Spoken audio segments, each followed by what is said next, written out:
Dans cette vidéo, je vais parler des permis de séjour et de travail au Danemark. Lorsque vous prévoyez de travailler au Danemark, il est essentiel de comprendre les exigences relatives aux permis de séjour et de travail. Ces exigences peuvent varier en fonction de la nationalité des employés et de la durée de leur séjour au Danemark. Les citoyens de la Suède, de la Norvège, de la Finlande et de l'Islande, c'est-à-dire des pays nordiques, peuvent vivre et travailler librement ici au Danemark sans avoir besoin de permis supplémentaires. Cependant, la situation est différente pour les citoyens de l'Union européenne, de l'espace économique européen et de la Suisse. Ces personnes sont autorisées à entrer et à séjourner au Danemark jusqu'à 3 mois sans enregistrement. Si le but de leur séjour est la recherche d'emploi, cette période est prolongée à 6 mois.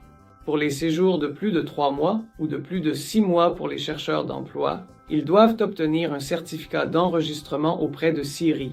Cette démarche s'effectue auprès des bureaux régionaux compétents. Il peut également s'agir d'un centre de service aux citoyens ou de l'Agence pour le recrutement international et l'intégration que j'ai mentionné, appelée en abrégé SIRI. Les citoyens de pays hors Union européenne ou hors zone économique européenne, appelés ressortissants de pays tiers, sont soumis à des règles complètement différentes. Si ces personnes souhaitent travailler au Danemark, elles doivent obtenir à la fois un permis de séjour et un permis de travail avant leur arrivée. Cette procédure comprend la soumission d'une demande en ligne, la prise de rendez-vous auprès d'une mission diplomatique ou d'une ambassade danoise pour fournir les données biométriques et le paiement des frais de service à l'ambassade.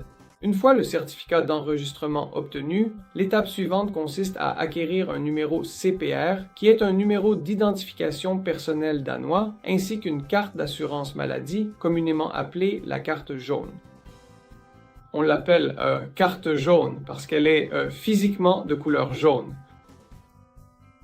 Pour obtenir ces documents, la personne doit se rendre au centre de service aux citoyens de la commune où elle réside. En résumé, les procédures pour obtenir un permis de séjour et de travail au Danemark dépendent de la citoyenneté, du motif et de la durée du séjour. Il existe également une législation différente concernant les citoyens ukrainiens en raison de la guerre. Mais pour résumer, les citoyens de l'Union européenne et de la Suisse bénéficient de procédures simplifiées. Les ressortissants de pays tiers doivent cependant obtenir les documents appropriés avant de venir au Danemark. Lorsqu'ils prévoient d'embaucher des employés au Danemark, les employeurs doivent s'assurer du statut légal de leurs employés. Donc, si vous avez besoin d'un accompagnement comptable pour les formalités liées à l'embauche de salariés, n'hésitez pas à nous contacter.